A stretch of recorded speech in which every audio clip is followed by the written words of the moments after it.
ಸರ್ವವ್ಯಾಪ್ತ ಗುಣಾತೀತ ಅನಿರ್ವೀಕರ ನಿರಂಜನ ಪೂರ್ಣಬೋಧೋಚಿತಾನಂದ ತಸ್ಮೈ ಶ್ರೀ ಗುರವೇ ನಮಃ. ಓಂ ಬ್ರಹ್ಮ ಬ್ರಹ್ಮಸ್ಪತಯೇ ನಮಃ. ಅರಹ ಓಂ. ಸಮಸ್ತ ತುಳಸಿ ಬಂಧುಗಳಿಗೆ ಶಿವಸ್ವಾಮಿ ಗುರುಜಿಯ ಅನಂತ ನಮಸ್ಕಾರಗಳು. ಸ್ನೇಹಿತರೆ, ಫೆಬ್ರವರಿ ತಿಂಗಳ ತುಲಾ ಹಾಗೆ ವೃಶ್ಚಿಕ ರಾಶಿಯವರ ಮಾಸದ ಭವಿಷ್ಯ ಹೇಗಿರುತ್ತೆ? ನೀವು ಬಿಸ್ನೆಸ್ ಆಗಿರ್ಬೋದು, ಹಾಗೆ ನಿಮ್ಮ ಕೆಲಸ ಕಾರ್ಯಗಳಾಗಿರ್ಬೋದು, ಯಾವುದೇ ವಿಚಾರಗಳಲ್ಲಿ ಹೇಗಿರ್ತಕ್ಕಂಥಿರುತ್ತೆ. ಫೆಬ್ರವರಿ ನೋಡಿ, ಫೆಬ್ರವರಿಯಲ್ಲಿ ಭಾಳ ವಿಶೇಷವಾಗಿ ನಮಗೆ ಶಿವರಾತ್ರಿ ಬರ್ತಕ್ಕಂಥದ್ದಿದೆ. ಹಾಗೆ ಫೆಬ್ರವರಿಯಲ್ಲಿ ಅನೇಕ ವಿಚಾರಗಳು ಯಾವ ಒಂದು ನಿಮಗೆ ಅಭಿವೃದ್ಧಿಯನ್ನು ತಂದುಕೊಡ್ತಕ್ಕಂಥಿರುತ್ತದೆ. ಎಲ್ಲ ವಿಚಾರಗಳು ನಿಮಗೆ ನಾನು ತಿಳಿಸ್ಕೊಡ್ತಕ್ಕಂಥ ಕೆಲಸವನ್ನು ಮಾಡ್ತೇನೆ. ಹಾಗೆ ಇದೇ ತಿಂಗಳು ಅಂದರೆ ಫೆಬ್ರವರಿ ತಿಂಗಳು 17ನೇ ತಾರೀಕು ಸೂರ್ಯಗ್ರಹಣ ಇರ್ತಕ್ಕಂಥದ್ದು. ನಮ್ಮ ದೇಶಕ್ಕೆ ಗೋಚಾರವಿಲ್ಲದರೂ ಕೂಡ ವಸುದೈವ ಕುಟುಂಬಕಂ ಅಂತ ಕರಿತೀವಿ. ನಾವು ಭೂಮಿಯಲ್ಲಿ ವಾಸ ಮಾಡ್ತಿದ್ದೀವಿ. ಸೂರ್ಯ ಒಬ್ಬನೇ ಇರೋದ್ರಿಂದ ಹೊರದೇಶಲ್ಲಾದರೂ ಆಗಲಿ ನಮ್ಮ ದೇಶಕ್ಕೆ ಎಫೆಕ್ಟ್ ಕಡಿಮೆ ಇರುತ್ತೆ.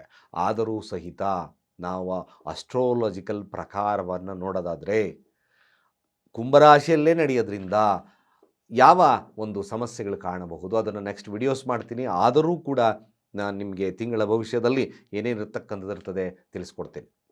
ಮೊದಲನೇ ವಿಚಾರದಲ್ಲಿ ನಾವು ತುಲಾರಾಶಿಯವರ ಒಂದು ತಿಂಗಳ ಭವಿಷ್ಯವನ್ನು ತಗೊಳ್ಳೋದಾದರೆ ನೋಡಿ, ತಿಂಗಳ ಭವಿಷ್ಯ ತುಲಾರಾಶಿಯ ಒಂದು ರಾಶಿ ಅಧಿಪತಿ 1 ಮತ್ತು 8ರ ಅಧಿಪತಿ ಆಗಿರ್ತಕ್ಕಂಥದ್ದು ಕೂತಿರ್ತಕ್ಕಂಥದ್ದು ಮಕರ ರಾಶಿಯಲ್ಲಿ ಅಸ್ತಂಗತನಾಗಿದ್ದಾನೆ. ಅಸ್ತಂಗತನಾಗಿ 6ನೇ ತಾರೀಕು ಶುಕ್ರ ಸಹಿತವಾಗಿ ಕುಂಭರಾಶಿಯನ್ನು ಪ್ರವೇಶ ಮಾಡ್ತಾನೆ. ಅಸ್ತಂಗತನಾದಾಗ ನೋಡಿ, ಶುಕ್ರ ಅಸ್ತಂಗತ, ನಿಮ್ಮ ರಾಶಿ ಅಧಿಪತಿ ಅಸ್ತಂಗತನಾಗಿದ್ದಾಗ ಪಂಚಮ ಸ್ಥಾನದ ಫಲಗಳು ನಿಷ್ಕ್ರಿಯವಾಗ್ತದೆ. ಅಂದರೆ ಸೂರ್ಯ ಅಸ್ತಂಗತನಾಗಿದ್ದಾಗ ಪಂಚಮ ಇಂಟೆಲಿಜೆನ್ಸ್, ಬುದ್ಧಿವಿಕೋಪ, ಒಂಥರ ಜಡತ್ವ. ಹಾಗೆ ಪಂಚಮ ಸ್ಥಾನ ಹಣಕಾಸಿನ ವ್ಯವಸ್ಥೆಯನ್ನು ತೋರಿಸ್ತದೆ. ಅದೇ ರೀತಿಯಾಗಿ ಪಂಚಮ ಸ್ಥಾನ ಕ್ರಿಯೇಟಿವ್ ಇಂಟೆಲಿಜೆನ್ಸ್ ಇವೆಲ್ಲವನ್ನು ತೋರಿಸ್ತದೆ. ಮಂಕು ಕವಿದ ವಾತಾವರಣವನ್ನು ಬಿಡಬೇಕು first. This is the main reason, February reason. ನಾನು ಯಾರ್ಯಾರಿಗೆ ತುಲಾರಾಶಿಯವರು ಇದ್ದಾರೋ ಖಂಡಿತವಾಗಿ ನನ್ನ ವಿಡಿಯೋಸ್ನ ಫಾಲೋಅಪ್ ಮಾಡಿ, ಗುಡ್ ರಿಸಲ್ಟ್ ಅಂತೂ ಖಂಡಿತ ಸಿಗುತ್ತೆ. ಬಟ್ ಏನಪ್ಪ ಒಂದು ವಿಶೇಷತೆ ನೋಡಿ, 12ರ ಅಧಿಪತಿ ಕೂಡ ಪಂಚಮ ಸ್ಥಾನಕ್ಕೆ ಹೋಗುತ್ತೆ, 9ರ ಅಧಿಪತಿ ಪಂಚಮ ಸ್ಥಾನಕ್ಕೆ ಹೋಗುತ್ತೆ, 11ರ ಅಧಿಪತಿ ಪಂಚಮ ಸ್ಥಾನಕ್ಕೆ ಹೋಗ್ತದೆ. ಕುಜ placed in 4th house combustion, ಅದು ಕೂಡ ಕಂಬಸ್ಟ್ ಆಗಿದೆ. ನಿಮ್ಮ ಧನಾಧಿಪತಿ ಕಂಬಸ್ಟ್ ಅಸ್ತಂಗತ 4th ಹೌಸಲ್ಲಿ. ಹಾಗೆ 6ರ ಸ್ಥಾನದಲ್ಲಿ ಶನಿ ಸ್ಥಿತವಾಗಿರ್ತಕ್ಕಂಥದ್ದು, ಪಂಚಮದಲ್ಲಿ ರಾಹು ಸ್ಥಿತವಾಗಿರ್ತಕ್ಕಂಥದ್ದು. ಈ ವಿಚಾರಗಳನ್ನು ನಾವು ಸರಿಯಾಗಿ ಅನಾಲಿಸಿಸ್ ತಗೋಬೇಕು. ನೋಡಿ, ಮುಖ್ಯವಾಗಿ ಕೇತು 11ರ ಸ್ಥಾನದಲ್ಲಿ ತುಲಾ ರಾಶಿಗೆ 11ರ ಸ್ಥಾನದಲ್ಲಿದ್ದಾನೆ. ಗುರು ಕೂಡ ವಕ್ರನಾಗಿ ಸ್ಥಿತವಾಗಿರ್ತಕ್ಕಂಥದ್ದು 9ರ ಸ್ಥಾನದಲ್ಲಿ. ಬಟ್ ಒನ್ ಥಿಂಗ್, ನನ್ನ ಅನಾಲಿಸ್ ಪ್ರಕಾರ ಆದಷ್ಟು ಕೂಡ ತುಲಾ ರಾಶಿಯವರು ಸೋಂಬೇರಿತನವನ್ನು ಬಿಟ್ಟು ಕಾರ್ಯಪ್ರವೃತ್ತ ಆಗಬೇಕು. ನಿಮ್ಮ ಇಂಟೆಲಿಜೆನ್ಸನ್ನು ಯಾವ ರೀತಿ ಉಪಯೋಗಿಸ್ಕೋಬೇಕು ಅಂದರೆ ಯೂಶಲಿ ಖಂಡಿತ ನೋಡಿ, ತುಂಬ ಆ್ಯಕ್ಟಿವ್ನೆಸ್ ಜಾಸ್ತಿ ಬೆಳೆಸ್ಕೋಬೇಕಾಗಿರ್ತಕ್ಕಂಥ ತುಲಾರಾಶಿಯವರಿದ್ದೆ. ನೀವೆಷ್ಟು ಆಕ್ಟಿವ್ನೆಸ್ಸನ್ನು ಬೆಳೆಸ್ಕೊಳ್ತಿರೋ ತುಲಾರಾಶಿಯವರು ಮ್ಯಾಕ್ಸಿಮಮ್ ಗೆಲುವು ಸಾಧಿಸ್ಬಿಡ್ಬೋದು. ಪ್ಲಾನೆಟರಿ ಪೊಸಿಷನ್ ಅಷ್ಟು ಚೆನ್ನಾಗಿಲ್ಲ. ಪಂಚಮ ಸ್ಥಾನ ನಿಮ್ಮ ಬುದ್ಧಿಯನ್ನು ಎಷ್ಟು ಉಪಯೋಗಿಸ್ಕೊಳ್ಳೋಕ್ಕೆ ಸಾಧ್ಯವಾಗ್ತದೋ ಅಷ್ಟೂ ಕೂಡ ನಿಮಗೆ ಅದ್ಭುತವಾಗಿರ್ತಕ್ಕಂಥ ಒಂದು ಅವಕಾಶಗಳು ನಿರ್ಮಾಣವಾಗ್ತದೆ. ಯಾರ್ಯಾರು ತುಲಾರಾಶಿಯಲ್ಲಿದ್ದೀರೋ ಕೇವಲ ನಿಮ್ಮ ನಾಲೆಡ್ಜನ್ನು ಪಾಲಿಷ್ ಮಾಡ್ಕೋಬೇಕು. ಆ ಪಾಲಿಷ್ ಮಾಡ್ಕೊಳ್ಳೋದ್ರಿಂದ ಕೆಲಸದಲ್ಲಿ ಉತ್ತಮ ಸಾಧನೆಯನ್ನು ಸಾಧಿಸ್ಕೋಬೋದು. ಹಾಗೆ ನಿಮ್ಮ ಟ್ರೇಡಿಂಗ್ ವಿಚಾರದಲ್ಲಾಗಿರ್ಬೋದು, ಲಾಟರಿಯ ವಿಚಾರದಲ್ಲಾಗಿರ್ಬೋದು, ಇಂಟೆಲಿಜೆಂಟ್ ವಿಚಾರದಲ್ಲಾಗಿರ್ಬೋದು, ಸಾಫ್ಟ್ವೇರಲ್ಲಿರ್ತಕ್ಕಂಥವ್ರಾಗಿರ್ಬೋದು, ಪ್ರಾಡಕ್ಟ್ ಡೆವಲಪ್ಮೆಂಟಲ್ಲಾಗಿರ್ತಕ್ಕಂಥವ್ರಾಗಿರ್ಬೋದು, ಹಾಗೆ ಈ ಕಾರ್ ಡೀಲರ್ಸ್ಗಳಾಗಿರ್ಬೋದು, ಇವರೆಲ್ಲ ಕೂಡ ಅದ್ಭುತವಾಗಿರ್ತಕ್ಕಂಥ ಲಾಭವನ್ನು ಮಾಡ್ಬೋದು. ಅದ್ಭುತವಾಗಿರ್ತಕ್ಕಂಥ ಲಾಭ ನೋಡಿ. ಯಾಕೆ ಯೂಶಲಿ 12ರ ಅಧಿಪತಿ ಪಂಚಮ ಸ್ಥಾನಕ್ಕೆ ಹೋಗುತ್ತೆ, 9ರ ಅಧಿಪತಿ ಪಂಚಮ ಸ್ಥಾನಕ್ಕೆ ಹೋಗುತ್ತೆ. ಈ ನಾಲೆಡ್ಜನ್ನು ಉಪಯೋಗಿಸ್ಕೊಂಡ್ರೆ ನಷ್ಟವನ್ನು ಓವರ್ಕಮ್ ಮಾಡಿ ನೀವು ಲಾಭಕ್ಕೆ ಪರಿಣಾಮವನ್ನು ಕೊಡ್ಬೋದು. ಕೇತು ನೋಡಿ, ಕೇತು ದೃಷ್ಟಿ ಕೂಡ ನಿಮ್ಮ ರಾಶಿಗೆ ಅಂದರೆ ಕುಂಭರಾಶಿಗೆ ಬೀಳ್ತದೆ. ಅದೇ ರಾಹು ದೃಷ್ಟಿ ಕೇತುಗೆ ಬಿದ್ದಾಗ ಇಟ್ಸ್ 100% ನಿಮಗೆ ಇಂಟೆಲಿಜೆನ್ಸ್ ವರ್ಕ್ ಆಗುತ್ತೆ. ನಿಮಗೆ ಒಂದು ವಿಶೇಷವಾಗಿರ್ತಕ್ಕಂಥ ವಿಡಿಯೋ ಕೊಡ್ತೀನಿ. ರಾಹು ಟ್ರಾನ್ಸಿಟ್ ಇನ್ ಶತಭೀಷ ನಕ್ಷತ್ರ. ಶತಭೀಷ ತನ್ನದೇ ಆಗಿರ್ತಕ್ಕಂಥ ನಕ್ಷತ್ರದಲ್ಲಿ ಕೂತಿರೋದ್ರಿಂದ 200%, ಯಾಕೆಂದರೆ ಸ್ವಾತಿ ನಕ್ಷತ್ರ ಇರ್ತಕ್ಕಂಥ ತುಲಾರಾಶಿ, ನಿಮ್ಮ ಇಂಟೆಲಿಜೆಂಟ್ ಉಪಯೋಗಿಸ್ಕೊಳ್ಳಿ. ನಾನು ಚಾಲೆಂಜ್ ಮಾಡ್ತೀನಿ, ಮ್ಯಾಕ್ಸಿಮಮ್ ನೀವು ವಿನ್ ಆಗ್ತೀರಾ ಈ ತಿಂಗಳು. ಮ್ಯಾಕ್ಸಿಮಮ್ ವಿನ್ ಆಗ್ತೀರಾ. ಎಲ್ಲಿ ಕೆಲಸದಲ್ಲಿ ನಿಮಗೆ ಅಡೆತಡೆಗಳಿತ್ತು, ಬಿಸ್ನೆಸ್ಸಲ್ಲಿ ಅಡೆತಡೆಗಳಿತ್ತು, ಏನೇ ಇಂಟೆಲಿಜೆಂಟ್ ಮಾಡಿದ್ರು ಅಡೆತಡೆಗಳು ಬರ್ತಾ ಇತ್ತು, ಕಾರ್ಯಪ್ರವೃತ್ತವಾದರೆ ತುಲಾರಾಶಿಯವರಿಗೆ ಈ ತಿಂಗಳು ಅದ್ಭುತವಾಗಿರ್ತಕ್ಕಂಥ ಫಲ ಸಿಗುತ್ತೆ. 5th ಹೌಸ್ ಲಕ್ಷ್ಮಿಯ ಸ್ಥಾನ. ನೀವು ಎಷ್ಟು ಆಕ್ಟಿವ್ನೆಸ್ ಇರ್ತೀರೋ ಅಷ್ಟು ಕೂಡ ತುಲಾರಾಶಿಯವರಿಗೆ ಅದ್ಭುತವಾಗಿರ್ತಕ್ಕಂಥ ಫಲಗಳು ಸಿಕ್ಕೇ ಸಿಗುತ್ತೆ. No doubt about it. 100% doubt ಮಾಡ್ಕೋಬೇಡಿ. ಇದು ವೆರಿ ಪವರ್ಫುಲ್. ಯಾಕೆಂದರೆ ನೋಡಿ, ಗುರು ಕೂಡ ವಕ್ರರಾಗಿದ್ದು ಲಗ್ನಕ್ಕೆ ದೃಷ್ಟಿ ಬರುತ್ತೆ. ಸೋಂಬೇರಿತನವನ್ನು ಬಿಡಿ. ಅವಕಾಶಗಳು ಸಿಗ್ತಾ ಇಲ್ಲ ಗುರುಗಳೇ, ನೀವು ಎಷ್ಟೇ 1000 ಸತಿ ಹೇಳಿದ್ರು ಅವಕಾಶ ಸಿಗ್ತಾ ಇಲ್ಲ ಗುರುಗಳೇ. Try now. ಈ ಒಂದು ಸಮಯ ಟ್ರೈ ಮಾಡಿ ನೋಡಿ, ಯಾಕೆ ಸಿಗಲ್ಲ ನನಗೆ ಹೇಳಿ. 200% ಲಾಭ ಸಿಗ್ತಕ್ಕಂಥದ್ದು ಇರ್ತದೆ. ಈಗ ಯಾರ್ಯಾರು ತುಲಾರಾಶಿಯಲ್ಲಿದ್ದೀರೋ ಭಾಳ ಅದ್ಭುತವಾಗಿರ್ತಕ್ಕಂಥ ಕೆಲಸ. ಮನೆಯಲ್ಲಿ ಪ್ರತಿ ಶುಕ್ರವಾರ ಸಾಧ್ಯವಾದರೆ ದಿನ ಬಿಟ್ಟು ದಿನ ತುಪ್ಪದ ದೀಪವನ್ನು ಉರಿಸ್ತಕ್ಕಂಥ ಕೆಲಸವನ್ನು ಮಾಡಿ. ತುಪ್ಪದ ದೀಪ ಉರಿಸೋದ್ರಿಂದ ಶುಕ್ರ ಆಕ್ಟಿವೇಶನ್ ಜಾಸ್ತಿ ಆಗುತ್ತೆ. ಸ್ವಲ್ಪ ಮಟ್ಟಿಗೆ ತುಪ್ಪವನ್ನು ಊಟಕ್ಕೆ ಮಿಕ್ಸ್ ಮಾಡ್ಕೊಂಡು ತಿಂತಕ್ಕಂಥ ಕೆಲಸವನ್ನು ಮಾಡಿ. ಯಾರ್ಯಾರು ತುಲಾರಾಶಿಯಲ್ಲಿದ್ದೀರೋ ಮ್ಯಾಕ್ಸಿಮಮ್ ಸೊಫೆಸ್ಟಿಕೇಟೆಡ್ ಮ್ಯಾನರಿಸಮ್ನ ಬೆಳೆಸ್ಕೊಳ್ಳಿ. ಅರ್ಥಾತ್ ಹೇಗೆ? ಶುಭ್ರ ವಸ್ತ್ರಧಾರಣೆ. ಈ ಶುಭ್ರ ವಸ್ತ್ರಧಾರಣೆ ಅದ್ಭುತವಾಗಿರ್ತಕ್ಕಂಥ ಫಲಗಳನ್ನು ಕೊಡ್ತದೆ. ಯಾರ್ಯಾರು ಈ ತುಲಾರಾಶಿಯಲ್ಲಿದ್ದೀರೋ ನಿಮ್ಮ ಕೆಲಸ ಹೇಗಿರಬೇಕು ಅಂದರೆ ಅಷ್ಟು ಡಿಗ್ನಿಫೈಡ್ ಆಗಿರಬೇಕು. ನಿಮ್ಮ ಕೆಲಸ ಹೇಗೆ ಅಂದರೆ ಅಚ್ಚುಕಟ್ಟಾಗಿರಬೇಕಾಗ್ತದೆ. ಎಷ್ಟು ಅಚ್ಚುಕಟ್ಟಾಗಿರ್ತದೋ ಆ ಒಂದು ಕಲೆ ನಿಮ್ಮನ್ನು ಮ್ಯಾಕ್ಸಿಮಮ್ ಅಟ್ರಾಕ್ಷನ್ಸ್ ಮಾಡುತ್ತೆ ಜನಗಳೊಟ್ಟಿಗೆ. ನೋಡಿ, ಸಪ್ತಮಾಧಿಪತಿ ಚತುರ್ಥ ಭಾವದಲ್ಲಿ ಅಸ್ತಂಗತನಾಗಿದ್ದಾನೆ. ಅಸ್ತಂಗತ ಚತುರ್ಥ ಭಾವ ಆ್ಯಕ್ಚುಲಿ ಅದು ಜನಗಳು ಸುಮ್ಮನೆ ಒಂದು ಎಕ್ಸಾಂಪಲ್, ನೀವು ಬಿಸ್ನೆಸ್ ಮಾಡ್ತಾ ಇದ್ದೀರಾ. ನೀವು ಬಿಸ್ನೆಸ್ ಮಾಡಬೇಕಾದ್ರೆ ಯೂಶಲಿ ಸಪ್ತಮ ಸ್ಥಾನ ಬೇಕೇ ಬೇಕಾಗುತ್ತೆ. ಯಾಕೆಂದರೆ ಜನಗಳು ಸುಮ್ಮನೆ ಬಂದು ಹಿಂಗೆ ಅಂಗಡಿ ಹತ್ರ ನೋಡಿ ಹೋಗಬಾರ್ದು.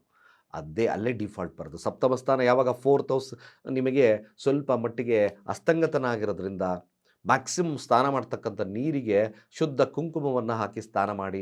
ಆಗಿಂದಾಗೆ ಸ್ವಲ್ಪ ಸುಬ್ರಹ್ಮಣ್ಯ ದೇವಸ್ಥಾನ ಅಥವಾ ಏನಾದರೂ ಅಲ್ಲಿ ಆಂಜನೇಯನ ದೇವಸ್ಥಾನ ಇದ್ದರೆ ಭೇಟಿ ಮಾಡ್ತಕ್ಕಂಥ ಕೆಲಸ ಸ್ವಲ್ಪ ಆ್ಯಕ್ಟಿವೇಟ್ ಆಗುತ್ತೆ. ಹಾಗೆ ಸಾಧ್ಯವಾದರೆ ತುಲಾರಾಶಿಯವರು ಇನ್ನಷ್ಟು ಇನರ್ಷಿಯವನ್ನು ಬಿಟ್ಟು ಆಚೆ ಬರಬೇಕು ಅಂದರೆ ಒಂದು ಕೆಂಪು ದಾರವನ್ನು ಮಂಗಳವಾರ ದಿವಸ ಆಂಜನೇಯನ ದೇವಸ್ಥಾನ ಮತ್ತು ಸುಬ್ರಹ್ಮಣ್ಯನ ದೇವಸ್ಥಾನಕ್ಕೆ ಹೋಗಿ ಅಲ್ಲಿ ಪೂಜೆ ಆದ ನಂತರ ಒಂದು ಕೆಂಪು ದಾರವನ್ನು ಕಟ್ಕೊಳ್ಳಿ ಕೈಯಲ್ಲಿ.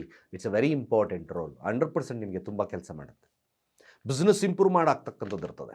ಹಾಗೆ ವಿದ್ಯಾಭ್ಯಾಸದಲ್ಲಿ ಆ್ಯಕ್ಟಿವ್ನೆಸ್ ಜಾಸ್ತಿ ಬರುತ್ತೆ. ಯಾಕೆಂದರೆ ತುಲಾರಾಶಿ ವಿದ್ಯಾರ್ಥಿಗಳಿಗೆ ಸ್ವಲ್ಪ ಸೋಂಬೇರಿತನ ಕಾಡ್ತಕ್ಕಂಥ ಸನ್ನಿವೇಶಗಳು ನಿರ್ಮಾಣವಾಗೋದ್ರಿಂದ ಯೂಶಲಿ ಈ ಕೆಂಪು ದಾರ, ಯಾಕೆಂದರೆ ನಿಮಗೆ ಈ ದಾರದ ಮಹತ್ವ ಏನು? ಈ ದಾರ ನೋಡಿ ಎನರ್ಜಿ ಕೊಡುತ್ತೆ. ಎನರ್ಜಿ ಮೀನ್ಸ್ ಕಲರ್ ಥೆರಪಿ ಅಂತ ಕರಿತೀವಿ. ಈ ಕಲರ್ ಥೆರಪಿಯಲ್ಲಿ ಯೂಸ್ ಮಾಡಿದಾಗ ರೆಡ್ಡು ಆದಷ್ಟು ಕೂಡ ನಿಮಗೆ ಹಿಮೋಗ್ಲೋಬಿನ್ ರೆಡ್ಡನ್ನು ಜಾಸ್ತಿ ಯೂಸ್ ಮಾಡ್ತಕ್ಕಂಥ ಕೆಲಸವನ್ನು ಮಾಡಿ. ಯೂಶಲಿ ಏನು ಮಾಡುತ್ತೆ ಅಂದರೆ ನಿಮ್ಮ ಬಿಸ್ನೆಸ್ ಇಂಟ್ರಾಕ್ಷನ್ಸ್ ಒಳ್ಳೆ ಚೆನ್ನಾಗಾಗ್ತದೆ. ಜೊತೆಗೆ ವಿದ್ಯಾಭ್ಯಾಸದಲ್ಲಿ ಅದ್ಭುತವಾಗಿರ್ತಕ್ಕಂಥ ಫಲ ಸಿಗ್ತದೆ. 2ರಾಧಿಪತಿ ಹಣಕಾಸಿನ ವಿಚಾರದಲ್ಲೂ ಕೂಡ ವಿಶೇಷವಾಗಿರ್ತಕ್ಕಂಥ ಫಲ. ಭೂಮಿಯ ವಿಚಾರದಲ್ಲಿ ಲಾಭವನ್ನು ತಗೊಳ್ತೀರಾ, ವ್ಯಾಪಾರದ ವಿಚಾರದಲ್ಲಿ ಲಾಭವನ್ನು ತಗೊಳ್ತೀರಾ, ಅಟ್ರಾಕ್ಷನ್ಸ್ ಕೂಡ ಆಗ್ತಕ್ಕಂಥಿರ್ತದೆ. ಮ್ಯಾಕ್ಸಿಮಮ್ ಈ ಒಂದು ಕಾರ್ಯಗಳನ್ನು ಮಾಡ್ಕೊಳ್ಳಿ. ಜೊತೆಗೆ ಸೂರ್ಯ ಮಕರ ರಾಶಿಯಲ್ಲಿದ್ದು ತದನಂತರ 13ನೇ ತಾರೀಕು ಕುಂಭರಾಶಿಯನ್ನು ಪ್ರವೇಶವನ್ನು ಮಾಡ್ತದೆ.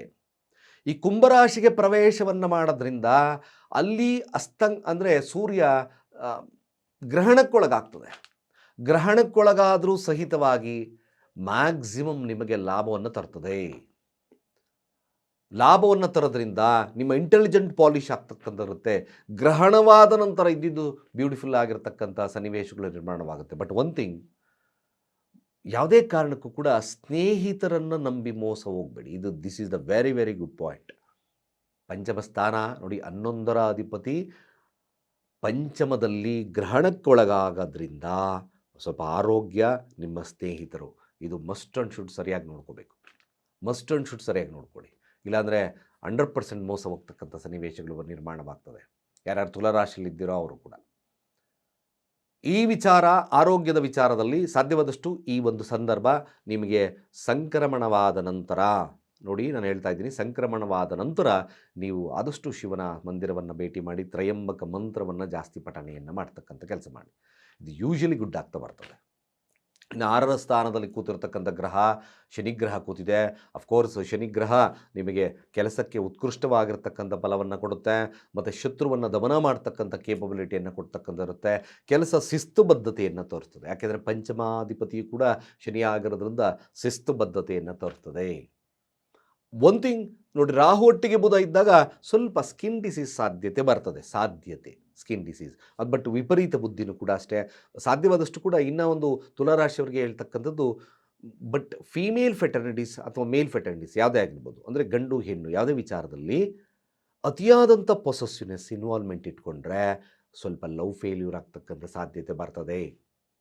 ಅಥವಾ ಅದಕ್ಕೆ ತುಂಬ ನೀವು ಆ ಗುಂಗಲ್ಲಿ ಉಳಿತಕ್ಕಂಥ ಸನ್ನಿವೇಶಗಳು ಬರುತ್ತೆ. ಅದರಿಂದ ಸ್ವಲ್ಪ ಹಿನ್ನಡೆ ಜಾಸ್ತಿ ಆಗುತ್ತೆ ಕೆಲಸದಲ್ಲಿ. ಇದೊಂದು ತಲೆಯಲ್ಲಿ ಇಟ್ಕೊಳ್ತಕ್ಕಂಥ ಕೆಲಸವನ್ನು ಮಾಡಬೇಕಾಗುತ್ತೆ ತುಲಾರಾಶಿಯಲ್ಲಿರ್ತಕ್ಕಂಥವ್ರು. ಅದರ್ವೈಸ್ ಈ ಅತಿಯಾದಂಥದ್ದನ್ನು ಕಡಿಮೆ ಮಾಡೋದ್ರಿಂದ ಖಂಡಿತ ನಿಮಗೆ ತುಲಾರಾಶಿಯವರಿಗೆ ಶುಭದ ಒಂದು ವಾತಾವರಣ ಫೆಬ್ರವರಿಯಲ್ಲಿರ್ತಕ್ಕಂಥದ್ದು ಇರ್ತದೆ.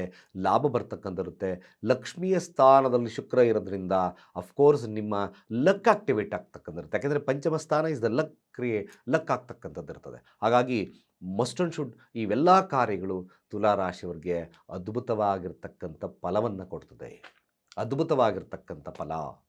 ಧನಾಭಿವೃದ್ಧಿ, ವಿದ್ಯಾರ್ಥಿಗಳಿಗೆ ಶುಭ ಇರ್ತಕ್ಕಂಥದ್ದು ಎಲ್ಲ ವಿಚಾರದಲ್ಲಿ. ಹಾಗೆ ಸಂತಾನಕ್ಕೆ ಅಪೇಕ್ಷೆಯನ್ನು ಪಡ್ತಕ್ಕಂಥವ್ರಾಗಿರ್ಬೋದು. ನಾನು ಗುರುಗಳೇ IVFಗೆ ಹೋಗ್ತಾ ಇದ್ದೀನಿ ಗುರುಗಳೇ. Of course this is the good month. ಒಂದು ಸತಿ ಅನಾಲಿಸಿಸ್ ತೊಗೊಳ್ಳಿ. ಯಾರ್ಯಾರು ತುಲಾರಾಶಿಯಲ್ಲಿ ಇದ್ದೀರೋ ನಾವು ಆ ಥರ ಒಂದು ಹೋಗಬೇಕಾಗಿದೆ ಗುರುಗಳೇ ಅಂತಕ್ಕಂಥವ್ರು ಆಗಿದ್ದರೆ ಖಂಡಿತವಾಗಿ ಒಮ್ಮೆ ಜಾತಕವನ್ನು ನೋಡಿಕೊಂಡು ಮುಂದೆ ಹೋಗಿ. ಬಟ್ ಗೋಚಾರದ ಪ್ರಕಾರ ನಾವು ನೋಡೋದಾದರೆ ಇದು ಒಂದು ಸುಸಂದರ್ಭವಾಗಿ ಪರಿಣಾಮವನ್ನು ಬರುತ್ತೆ. ಪಂಚಮ ಸ್ಥಾನದಲ್ಲಿ ಶುಕ್ರ, ರಾಶಿ ಅಧಿಪತಿ ಪಂಚಮ ಸ್ಥಾನದಲ್ಲಿರೋದ್ರಿಂದ ನಿಮಗೆ ಅದು ಲಾಭವನ್ನು ನೋಡೋದ್ರಿಂದ ಮ್ಯಾಕ್ಸಿಮಮ್ ಒಂದು ರೀತಿಯಾದಂಥ ಶುಭ ಫಲ ಪ್ರಾಪ್ತಿ ಆಗ್ತಕ್ಕಂಥದ್ದು ಇದ್ದೇ ಇರ್ತದೆ. ಹಾಗೆ ನ್ಯಾಚುರಲ್ಲಾಗೂ ಕೂಡ ಕನ್ಸೀವ್ ಆಗ್ತಕ್ಕಂಥ ಸನ್ನಿವೇಶಗಳು ಕೂಡ ನಿರ್ಮಾಣವಾಗ್ತಕ್ಕಂಥದ್ದು ಇರ್ತದೆ. ಈ ಕಾರ್ಯಗಳನ್ನು ಮಾಡ್ಕೊಳ್ಳಿ. ಸಾಧ್ಯವಾದಷ್ಟು ಕೂಡ ನೀವು ಆಗಿಂದಾಗೆ ದುರ್ಗಾ ದೇವತೆಯ ದೇವಸ್ಥಾನವನ್ನು ಭೇಟಿ ಮಾಡೋದು ಮರಿಬೇಡಿ. ಹಾಗೆ ಸಾಧ್ಯವಾದಷ್ಟು ಕೂಡ ಓಂ ದ್ರಾಂ ಧ್ರೀಂ ದ್ರೌಂ ಸಹ ಶುಕ್ರಾಯ ನಮಃ, ಓಂ ದ್ರಾಂ ಧ್ರೀಂ ದ್ರೌಂ ಸಹ ಶುಕ್ರಾಯ ನಮಃ ಈ ಮಂತ್ರವನ್ನು ಹೆಚ್ಚು ಪಠಣೆಯನ್ನು ಮಾಡ್ತಕ್ಕಂಥ ಕೆಲಸ ಮಾಡಿ. ಯೂಶಲಿ ನಿಮಗೆ ಈ ಒಂದು ತಿಂಗಳು ಅದ್ಭುತವಾಗ್ತಕ್ಕಂಥದ್ದು ಇರ್ತದೆ. ಹಾಗೆ ವೃಶ್ಚಿಕ ರಾಶಿಯವರ ಈ ಮಾಸದ ಫಲ ಹೇಗಿರ್ತದೆ ನೋಡಿ. ವೃಶ್ಚಿಕ ರಾಶಿಯವರಿಗೆ ರಾಶಿ ಅಧಿಪತಿಯಾಗಿರ್ತಕ್ಕಂಥದ್ದು 1 ಮತ್ತು 6 ಅಧಿಪತಿಯಾಗಿರ್ತಕ್ಕಂಥ ಕುಜ. ಹಾಗೆ ಅರ್ಥಾತ್ ವೃಶ್ಚಿಕ ರಾಶಿ ಅಧಿಪತಿಯಾಗಿರ್ತಕ್ಕಂಥದ್ದು ತೃತೀಯ ಭಾವದಲ್ಲಿ ಉಚ್ಚನಾಗಿ ಅಸ್ತಂಗತನಾಗಿದ್ದಾನೆ. ಅಸ್ತಂಗತ ಅಂದರೆ ಏನು ನೋಡಿ, ಏನೇ ವಾದ ವಿವಾದಕ್ಕೆ ಹೋಗ್ತೀರಿ, ಅಫ್ಕೋರ್ಸ್ ನಾನು ಏನೇ ವಿಚಾರದಲ್ಲಿ ಗೆಲ್ಲೇಬೇಕು ಅಂತಕ್ಕಂಥದ್ದು ಹೋಗ್ತೀರಾ, ಅಲ್ಲಿ ಡಿಮೋಟ್ ಆಗಿಬಿಡ್ತೀರಾ. ಇದು ಸತ್ಯ. ಮ್ಯಾಕ್ಸಿಮಮ್ ನೀವು ಯಾವುದೇ ರೀತಿಗೆ ತಲೆ ಕೆಡಿಸ್ಕೋಬೇಡಿ. ಯಾರ್ಯಾರು ವೃಶ್ಚಿಕ ರಾಶಿ ನನ್ನ ವಿಡಿಯೋಸ್ನ ನೋಡ್ತಿದ್ದೀರೋ ಅದ್ಭುತವಾಗಿ ಸೆವರಲ್ ಟೈಮ್ಸ್ ಅಟೆಂಪ್ಟ್ಸ್ ಮಾಡಿ. ಯಾಕೆಂದರೆ ಉಚ್ಚ ಕುಜ ಇದ್ದಾನೆ. Several attempts than succeed. ಇನ್ನೂ ಒಂದು ವೃಶ್ಚಿಕ ರಾಶಿಯವರಿಗೆ ಸ್ವಲ್ಪ ಸೋಂಬೇರಿತನ ಕಾಡ್ತಕ್ಕಂಥದ್ದು ಇರ್ತದೆ. ಆ ಕಾರ್ಯಪ್ರವೃತ್ತ ಜಾಸ್ತಿ ತಗೋಬೇಕು. 3ರ ಸ್ಥಾನ ನೋಡಿ, ತೋಳು ಬಲ ಸ್ಥಾನ ಅಂತ ಕರಿತೀವಿ. ಹಾಗೆ ಸಿಬ್ಲಿಂಗ್ ಸ್ಥಾನ ಅಂತ ಕರಿತೀವಿ. ಇಲ್ಲಿ ಸ್ವಲ್ಪ ಮಟ್ಟಿಗೆ ನಿಮಗೆ ಭೂಮಿಯ ವಿಚಾರದಲ್ಲಿ, ನಿಮ್ಮ ಅಣ್ಣ ತಮ್ಮದರ ವಿಚಾರಗಳಲ್ಲಿ, ಸ್ವಲ್ಪ ಪಾರ್ಟಿಷನ್ ವಿಚಾರದಲ್ಲಿ ಸ್ವಲ್ಪ ಮಟ್ಟಿಗೆ ಹಾಗೂ ಹೀಗೂ ಆಗ್ತಕ್ಕಂಥ ಸನ್ನಿವೇಶಗಳು ನಿರ್ಮಾಣವಾಗ್ತದೆ. ಆ ವಿಚಾರದಲ್ಲಿ ಸ್ವಲ್ಪ ನೋಡ್ಕೋಬೇಕಾಗಿರ್ತಕ್ಕಂಥ ಅನಿವಾರ್ಯತೆ ಇದೆ. ವೃಶ್ಚಿಕ ರಾಶಿಯವರಿಗೆ ತನ್ನ ರಾಶಿ ಅಧಿಪತಿ ತೃತೀಯ ಭಾವದಲ್ಲಿರೋದ್ರಿಂದ ಈ ಒಂದು ಒಂದು ಕೆಲಸಗಳಲ್ಲಿ ಸ್ವಲ್ಪ ಮಟ್ಟಿಗೆ ಹಿನ್ನಡೆ ಆಗಬಹುದು. ಬಟ್ ಮಿಕ್ಕ ವಿಚಾರಗಳನ್ನು ನಾವು ನೋಡಬೇಕಾಗುತ್ತೆ. ಒಂದೇ ವಿಚಾರದಲ್ಲ. ರಾಶಿ ಅಧಿಪತಿ ತೃತೀಯ ಭಾವದಲ್ಲಿದ್ದಾನೆ, ಧನಾಧಿಪತಿ ಅಷ್ಟಮ ಸ್ಥಾನದಲ್ಲಿದ್ದಾನೆ. ಹಣಕಾಸು ವಹಿವಾಟುಗಳು ಸ್ವಲ್ಪ ಏರುಪೇರಾಗ್ತಕ್ಕಂಥದ್ದು ಇರ್ತದೆ. ಕೆಲಸದಲ್ಲಿ ಸ್ವಲ್ಪ ಹಿನ್ನಡೆ ಆಗ್ತದೆ. ಸ್ವಲ್ಪ ನೀವು ಅದಕ್ಕೆ ಗಾಬರಿ, ಒಂದು ಸ್ವಲ್ಪ ಭಯದ ವಾತಾವರಣ ಇರ್ತಕ್ಕಂಥದ್ದು ಸನ್ನಿವೇಶಗಳ ನಿರ್ಮಾಣವಾದರೂ ಸೆವರಲ್ ಅಟೆಂಪ್ಟ್ಸ್ ಮಾಡಿ. Several attempts then success. 200% success rate ಸಿಗುತ್ತೆ. ಸ್ನಾನ ಮಾಡ್ತಕ್ಕಂಥ ನೀರಿಗೆ ಯಾರ್ಯಾರು ವೃಶ್ಚಿಕ ರಾಶಿಯವ್ರು ನೋಡ್ತಾ ಇದ್ದೀರೋ ವಿಡಿಯೋನ, ಖಂಡಿತ 3 ಚಿಟಿಕೆಯಷ್ಟು ಶುದ್ಧ ಕುಂಕುಮವನ್ನು ಹಾಕಿ ಸ್ನಾನವನ್ನು ಮಾಡಿ. ಓಂ ಅಂ ಅಂಗಾರಕಾಯ ನಮಃ, ಓಂ ಅಂ ಅಂಗಾರಕಾಯ ನಮಃ. ಸದೃಢವಾಗಿ ಮನಸ್ಥಿತಿಯನ್ನು ಇಟ್ಕೋಬೇಕು. It's a very important. ಸದೃಢತೆ ಇರಬೇಕು. ನಿಮಗೆ ಆ ಧೈರ್ಯ ಇರಬೇಕು, ನಾನು ಗೆದ್ದೇ ಗೆಲ್ತೀನಿ. ಆ ಒಂದು ವಿಚಾರದಲ್ಲಿ ನೀವು ಯಾವಾಗ ಸಂಕಲ್ಪ ಸಹಿತವಾಗಿ ಇಟ್ಕೊಳ್ತೀರೋ 200% ವಿನ್ ಆಗಿಬಿಡುತ್ತೆ. ಅದರ್ವೈಸ್ ಸ್ವಲ್ಪ ಕಷ್ಟ. ಇದು ವೃಶ್ಚಿಕ ರಾಶಿಯಲ್ಲಿರ್ತಕ್ಕಂಥ ವಿದ್ಯಾರ್ಥಿಗಳಿಗೆ ಅಷ್ಟು ಉತ್ತಮವಾಗಿರ್ತಕ್ಕಂಥ ಕಾಲವಲ್ಲ. ಸ್ವಲ್ಪ effort is more important. Exam time ಆಗಿರೋದ್ರಿಂದ, ಯಾರು ಅಪ್ ಟು 9th ಸ್ಟ್ಯಾಂಡರ್ಡ್ವರೆಗೂ ಇರ್ತಕ್ಕಂಥವ್ರಾಗಿರೋದ್ರಿಂದ ಇವರಿಗೆ ಸ್ವಲ್ಪ ಹಿನ್ನಡೆ ಆಗ್ತಕ್ಕಂಥ ಸನ್ನಿವೇಶ ಬರ್ತದೆ. ವೃಶ್ಚಿಕ ರಾಶಿಯವರು ಎಫರ್ಟ್ ಹಾಕಬೇಕು. ಯಾಕೆಂದರೆ 3rd ಹೌಸ್ 3ರ ಸ್ಥಾನದಲ್ಲಿ ಅಸ್ತಂಗತ ಕುಜನಿದ್ದಾನೆ. ಹಾಗಾಗಿ ಸ್ವಲ್ಪ ಮಟ್ಟಿಗೆ ನಿಮಗೆ ವಿದ್ಯಾರ್ಥಿ ವರ್ಗದವರಿಗೆ ಅಷ್ಟು ಉತ್ತಮ ಕಾಲವಾಗಿರೋದಿಲ್ಲ. ಸ್ವಲ್ಪ effort is more important. Effort ಹಾಕಬೇಕಾಗುತ್ತೆ. ಲೇಸಿನೆಸ್ ಎಲ್ಲ ಜಾಸ್ತಿ ಇರುತ್ತೆ. ವೃಶ್ಚಿಕ ರಾಶಿ ನೋಡಿ, ಪಂಚಮ ಸ್ಥಾನದಲ್ಲಿ ಶನಿ ಇರೋದ್ರಿಂದ, ಇಂಟೆಲಿಜೆನ್ಸಲ್ಲಿ ಶನಿ ಇರೋದ್ರಿಂದ ಸ್ವಲ್ಪ ಮಟ್ಟಿಗೆ more effort than lac succeed. ಇದು ವೃಶ್ಚಿಕ ರಾಶಿಯಲ್ಲಿರ್ತಕ್ಕಂಥ ವಿದ್ಯಾರ್ಥಿಗಳಿಗೆ ಆಗ್ತಕ್ಕಂಥ ಫಲಾನುಫಲಗಳು. ಮಸ್ಟ್ ಆ್ಯಂಡ್ ಶುಡ್ ನೋಡ್ಕೊಬೇಕು. ಸ್ವಲ್ಪ ಎಫರ್ಟ್ ಜಾಸ್ತಿ ಹಾಕಬೇಕಾಗ್ತದೆ. ದೀರ್ಘಕಾಲವಾಗಿ ಸ್ಟಡೀಸ್ ಮಾಡಬೇಕಾಗುತ್ತೆ. ವರ್ಕ್ ಹಾರ್ಡ್ ಅಂತ ಕರಿತೀವಿ. ಇಲ್ಲ ಅಂದರೆ ಸ್ವಲ್ಪ ಹಿನ್ನಡೆ ಆಗ್ತಕ್ಕಂಥ ಸಾಧ್ಯತೆ ಬರುತ್ತೆ. ಇದಕ್ಕೆ ಸರಿಯಾದಂಥ ಮಾರ್ಗದರ್ಶನವನ್ನು ತಗೋಬೇಕಾಗ್ತದೆ. ನೋಡಿ, ಹಾಗೆ 3ರ ಅಧಿಪತಿಯಾಗಿರ್ತಕ್ಕಂಥದ್ದು ಪಂಚಮದಲ್ಲಿದ್ದಾನೆ. 3ರ ಅಧಿಪತಿ ಯಾರು? ಶನಿ. 3 ಮತ್ತು 4ರ ಅಧಿಪತಿ ಪಂಚಮ ಸ್ಥಾನ. ಧನಾಧಿಪತಿ ಅಷ್ಟಮ ಸ್ಥಾನ. ಹಣಕಾಸು ವಹಿವಾಟುಗಳು ಏರುಪೇರಾಗ್ತಕ್ಕಂಥದ್ದು ಇರ್ತದೆ. ಪ್ಲ್ಯಾನ್ ಮಾಡ್ಕೋಬೇಕಾಗ್ತಕ್ಕಂಥದ್ದು ಇರ್ತದೆ. ಒಮ್ಮೆ ಸಖತ್ತಾಗಿ ಬಂದುಬಿಡುತ್ತೆ, ಒಮ್ಮೆ ಡಲ್ ಆಗ್ತಕ್ಕಂಥದ್ದು ಇದ್ದೇ ಇರ್ತದೆ. ವೃಶ್ಚಿಕ ರಾಶಿ ಬೇಕಾದರೆ ನೋಡ್ಕೊಳ್ಳಿ. ಚತುರ್ಥ ಭಾವದಲ್ಲಿ ನೋಡಿ, ಗ್ರಹಗಳು ಈಗ 5ನೇ ತಾರೀಕು ಮತ್ತು 6ನೇ ತಾರೀಕು ಬುಧ ಮತ್ತು ಶುಕ್ರ ಪ್ರವೇಶ, ಕುಂಭರಾಶಿಗೆ ಪ್ರವೇಶವನ್ನು ಮಾಡ್ತಾ ಇದ್ದಾರೆ. ಚತುರ್ಥ ಭಾವ ಸ್ವಲ್ಪ ಮಟ್ಟಿಗೆ ನಿಮಗೆ ಏನಾಗ್ತದೆ, ಸ್ವಲ್ಪ ನಿಧಾನ ಮಂದಗತಿ, ಅಂದರೆ ಲೇಸಿನೆಸ್ ಜಾಸ್ತಿ ಆಗ್ತಾ ಬರುತ್ತೆ. ಇನ್ನು ಕೂಡ 4th ಹೌಸ್ ಅಸ್ತಂಗತ, ಬುದ್ಧಿಯ ಸ್ಥಾನ, 4ರ ಸ್ಥಾನ. ಆಗ ವ್ಯಾಪಾರ ವಿಚಾರಗಳಲ್ಲಿ ಆಗಿರ್ಬೋದು ಸ್ವಲ್ಪ ಹಿನ್ನಡೆ ಆಗ್ತಕ್ಕಂಥ ಸನ್ನಿವೇಶಗಳು ಬರ್ತದೆ. ಚತುರ್ಥ ಭಾವದಲ್ಲಿ ಅಂದರೆ ಕೇಂದ್ರದಲ್ಲಿರೋದ್ರಿಂದ ಸೂರ್ಯ ಸಹಿತವಾಗಿ, ತದನಂತರ 13ನೇ ತಾರೀಕು ಸೂರ್ಯ ಕೂಡ ಪ್ರವೇಶವನ್ನು ತಗೊಳ್ತಾನೆ. ನೋಡಿ, ಅಲ್ಲಿ ರಾಹು ಜೊತೆ ಬುಧ ಇದ್ದಾನೆ, ರಾಹು ದಶೆ ಶುಕ್ರ ಇದ್ದಾನೆ. ಸ್ವಲ್ಪ ನೋಡಿ, ನಿಧಾನ ಮಂದಗತಿಯಾದಂಥ ನೆಮ್ಮದಿ ಸ್ವಲ್ಪ ಮಟ್ಟಿಗೆ ನೆಮ್ಮದಿ ಏರುಪೇರಾಗ್ತಕ್ಕಂಥ ಸನ್ನಿವೇಶಗಳು ನಿರ್ಮಾಣವಾಗ್ತದೆ. ಅಲ್ಲಿ 4th ಹೌಸ್ ಅಂದರೆ 4ರ ಸ್ಥಾನ, ಮನೆಯ ಸ್ಥಾನ, ನೆಮ್ಮದಿಯ ಸ್ಥಾನ, ಇವೆಲ್ಲವನ್ನು ನೋಡ್ತೀವಿ. ಸ್ವಲ್ಪ ನೆಮ್ಮದಿಯ ವಿಚಾರದಲ್ಲಿ ಏರುಪೇರಾಗ್ತದೆ. Because of Rahu is in the 4th house. 4ರ ಸ್ಥಾನದಲ್ಲಿ ರಾಹು ಸ್ಥಿತವಾಗಿದ್ದಾನೆ, ಬುಧನೊಟ್ಟಿಗೆ ಶುಕ್ರನೊಟ್ಟಿಗೆ ಇರೋದ್ರಿಂದ 12ರ ಅಧಿಪತಿ, ಹಾಗೆ ಸಪ್ತಮಾಧಿಪತಿ ಆಗಿರ್ತಕ್ಕಂಥದ್ದು. ನಿಮ್ಮ ಸಂಗಾತಿಗೂ ನಿಮಗೂ ಮನಸ್ತಾಪಗಳು ಬರ್ತದೆ, ಅಥವಾ ಮನಸ್ಥಿತಿ ಪ್ರೀತಿಯ ವಿಚಾರದಲ್ಲಿ ಸ್ವಲ್ಪ ಹಿನ್ನಡೆ ಆಗ್ತಕ್ಕಂಥ ಇರ್ತದೆ. ನೆಗ್ಲೆಕ್ಟ್ ಮಾಡ್ತಾರೆ. ಯಾಕೆ ಹಿಂಗಾಯಿತು ಅಂತಕ್ಕಂಥ ಮನೋಭಾವತೆ ಈ ಒಂದು ವಿಚಾರದಲ್ಲಿ ನಿಮಗೆ ಮ್ಯಾಕ್ಸಿಮಮ್ ಅರಿವಿಗೆ ಬರ್ತದೆ. 11ರ ಅಧಿಪತಿಯಾಗಿರ್ತಕ್ಕಂಥದ್ದು 4ರ ಭಾವದಲ್ಲಿದ್ದಾನೆ. ಆದರೆ ಒಂದು ಶುಭ ವಿಚಾರ ಏನಪ್ಪ, 4ರ ಸ್ಥಾನ ಭೂಮಿಯ ಸ್ಥಾನ, ಮನೆಯ ಸ್ಥಾನ, ಆಸ್ತಿಯ ಸ್ಥಾನ, ಇವೆಲ್ಲವನ್ನು ನೋಡಿದಾಗ ಇಲ್ಲಿ ಸ್ವಲ್ಪ ಮಟ್ಟಿಗೆ ನಿಮಗೆ ಆ ವಿಚಾರದಲ್ಲಿ ಏನಾದರೂ ನೀವು ಮುಂದುವರಿತಾ ಇದ್ದಂಥ ಫಲಗಳಲ್ಲಿ, ನಾನು ಮನೆ ತಗೋಬೇಕು, ಕಾರ್ ತಗೋಬೇಕು, ಅಥವಾ ಸೈಟ್ ಖರೀದಿ ಮಾಡಬೇಕು ಅಂತಕ್ಕಂಥ ವಿಚಾರಗಳಲ್ಲಿ ಸ್ವಲ್ಪ ಶ್ರಮವನ್ನು ವಹಿಸಿದ್ರೆ ನಿಮಗೆ ಸಕ್ಸಸ್ ರೇಟ್ ಜಾಸ್ತಿ ಸಿಗ್ತದೆ ವೃಶ್ಚಿಕ ರಾಶಿಯವ್ರಿಗೆ. ಬಟ್ ವೃಶ್ಚಿಕ ರಾಶಿಯವರು ಇನ್ನೊಂದು ವಿಚಾರ, ಸ್ವಲ್ಪ ಸ್ಥಳ ಬದಲಾವಣೆ ಆಗ್ತಕ್ಕಂಥ ಸನ್ನಿವೇಶಗಳು ಕೂಡ ನಿರ್ಮಾಣವಾಗ್ತಕ್ಕಂಥದ್ದು ಇರ್ತದೆ. ಅಫ್ಕೋರ್ಸ್ ಚೇಂಜ್ ಆಫ್, ಏನಾದರೂ ಮನೆ ಚೇಂಜ್ ಮಾಡಬೇಕು ಅಂತಕ್ಕಂಥವ್ರು ಇದ್ದೀರಾ, ಅಥವಾ ಏನಾದರೂ ಬೇರೆ ಪರ್ಪಸ್ಗೋಸ್ಕರ ಬೇರೆ ಊರಿಗೆ ಹೋಗ್ಬೇಕು ಅಂತ ಇದ್ದೀರೋ, 200% ನೀವು ಸ್ಥಳ ಬದಲಾವಣೆ ಆಗೇ ಆಗುತ್ತೆ, ಬರೆದಿಟ್ಕೊಳ್ಳಿ ಇದೊಂದು ವಿಚಾರದಲ್ಲಿ. ಬಟ್ ಏನಾದರೂ ವಿಚಾರ ಅಂದರೆ ಭೂಮಿಯ ವಿಚಾರ, ವ್ಯವಸಾಯದ ವಿಚಾರ, ಕೃಷಿಯ ವಿಚಾರಗಳಾಗಿರ್ಬೋದು, ಇದರಲ್ಲಿ ಸ್ವಲ್ಪ ಮಟ್ಟಿಗೆ ತಲ್ಲೀನತೆ ಜಾಸ್ತಿ ಇದ್ದಾಗ ಇದು ವೆರಿ ಗುಡ್ ಆಗ್ತದೆ. ನಾನು ಸೈಟ್ ಖರೀದಿ ಮಾಡ್ತಾ ಇದ್ದೀನಿ ಅಥವಾ ವಾಹನ ಖರೀದಿ ಮಾಡ್ತಾ ಇದ್ದೇನೆ, ಮ್ಯಾಕ್ಸಿಮಮ್ ವೃಶ್ಚಿಕ ರಾಶಿಯವರಿಗೆ ಶುಭ ಫಲ ಪ್ರಾಪ್ತಿ ಆಗ್ತಕ್ಕಿರುತ್ತೆ. ಜೊತೆಗೆ ಮೃಷ್ಟಾನ್ನ ಭೋಜನವನ್ನು ಸವಿತಕ್ಕಂಥದ್ದು, ಕೆಲವೊಂದು ವಿಚಾರದಲ್ಲಿ ಒಳ್ಳೊಳ್ಳೆ ಉಡುಗೊರೆಗಳನ್ನು ತಗೊಳ್ತಕ್ಕಂಥದ್ದು ಕೆಲವೊಂದು ಸಂದರ್ಭಗಳಲ್ಲಿ ಬರ್ತದೆ. ಇನ್ನು ಪಂಚಮದಲ್ಲಿ ಶನಿ ಇರೋದ್ರಿಂದ ತಮ್ಮ ಬುದ್ಧಿ ಮಂದಬುದ್ಧಿ ಇರತಕ್ಕಂಥದ್ದಿರೋದ್ರಿಂದ ಸ್ವಲ್ಪ ದೀರ್ಘಕಾಲವಾಗಿ ಯಾವುದೇ ಕಾರ್ಯಗಳನ್ನು ಆಲೋಚನೆಯನ್ನು ಮಾಡಿ ತಾವು ಸ್ಟೆಪ್ಸ್ ತೊಗೊಂಡ್ರೆ ಮ್ಯಾಕ್ಸಿಮಮ್ ನಿಮಗೆ ಶುಭ ಕಾಲ ಆಗ್ತಕ್ಕದ್ದಿರುತ್ತೆ. ಮದುವೆ ವಿಚಾರಗಳಲ್ಲಿ ನಾವು ಇಂಪಾರ್ಟೆಂಟ್ ಆಗಿ ನೋಡಿದಾಗ ಮದುವೆ ಹಾಗೆ ಬಿಸ್ನೆಸ್ ವಿಚಾರಗಳಲ್ಲಿ ಹಲವಾರು ಎಫರ್ಟ್ ಹಾಕಬೇಕಾಗುತ್ತೆ. ಅಂದರೆ 4th ಹೌಸ್ ಸ್ವಲ್ಪ ಇಂಟ್ರೆಸ್ಟ್ ಕಡಿಮೆ ಆಗ್ತಕ್ಕಂಥ ಸನ್ನಿವೇಶಗಳು ನಿರ್ಬಾಡುತ್ತೆ. ಯಾಕೋ ಬಿಡಪ್ಪ ಮದುವೆ ಆಗ್ತಿಲ್ಲ, ಸ್ವಲ್ಪ ಕಾರಣ ಮುಂದೆ ಹುಡುತನ, ಈ ಥರ ಮನೋಭಾವತೆ ಬರುತ್ತೆ. ಅಫ್ಕೋರ್ಸ್ ಮದುವೆ ವಿಚಾರಗಳಲ್ಲಿ ಮನಸ್ಸು ಅಷ್ಟು ಬೇಗ ಒಪ್ಪೋದಿಲ್ಲ. ನೀವು ಸ್ತ್ರೀ ಪುರುಷ ಆಗಿರ್ಬೋದು, ಬಿಡಪ್ಪ ಯಾಕೋ ನೆಕ್ಸ್ಟ್ ಇಯರ್ ಮಾಡ್ಕೊಳ್ಳೋಣ, ಈ ಥರ ಮನೋಭಾವತೆ ಜಾಸ್ತಿ ಆಗ್ತದೆ. ಈ ತಿಂಗಳು ಬರಲಿಲ್ವ, ಅಫ್ಕೋರ್ಸ್ ಇನ್ನು ಸ್ವಲ್ಪ ವೆಯ್ಟ್ ಮಾಡೋಣ ಅಂತಕ್ಕಂಥ ಮನೋಭಾವತೆ ಬರುತ್ತೆ. ಆದರೆ ಬಿಸ್ನೆಸ್ದಾರಿಗೆ ಅಫ್ಕೋರ್ಸ್ ಮ್ಯಾಕ್ಸಿಮಮ್ ಒಂದಷ್ಟು ಅಸ್ಟ್ರಾಕ್ಷನ್ ಜಾಸ್ತಿ ಆಗ್ತಕ್ಕಂಥ ಸನ್ನಿವೇಶಗಳು ನಿರ್ಮಾಣವಾಗ್ತದೆ. ಇನ್ನು ಶತ್ರುವಿನ ವಿಚಾರದಲ್ಲಿ ನೋಡೋದಾದರೆ, ಶತ್ರು ಅಥವಾ ಕೆಲಸದ ವಿಚಾರದಲ್ಲಿ ಸ್ವಲ್ಪ ಎಫರ್ಟ್ ಜಾಸ್ತಿ ಇರ್ತದೆ. ಸ್ವಲ್ಪ ಶ್ರಮ ವಹಿಸಿ ಮಾಡ್ತಕ್ಕಂಥ ಕೆಲಸಗಳಲ್ಲಿ ಮಾತ್ರ ವಿನ್ನಿಂಗ್ ಜಾಸ್ತಿ ಇರತಕ್ಕಂಥ ಸನ್ನಿವೇಶಗಳು ನಿರ್ಮಾಣವಾಗ್ತದೆ. ವೃಶ್ಚಿಕ ರಾಶಿಯಲ್ಲಿರ್ತಕ್ಕಂಥವರು ಸಾಧ್ಯವಾದಷ್ಟು ತಮ್ಮ ಹಣಕಾಸಿನ ಮೇಲೆ ಹೆಚ್ಚು ನಿಗಾ ಇಡ್ತಕ್ಕಂಥದ್ದು ಭಾಳ ಮುಖ್ಯ ಆಗ್ತದೆ. ಖರ್ಚುಗಳು ಜಾಸ್ತಿ ಆಗ್ತದೆ. ಖರ್ಚುಗಳ ಮೇಲೆ ಹಿಡಿತವನ್ನು ಸಾಧಿಸಬೇಕಾಗಿರ್ತಕ್ಕಂಥ ಅನಿವಾರ್ಯತೆ ಇದೆ.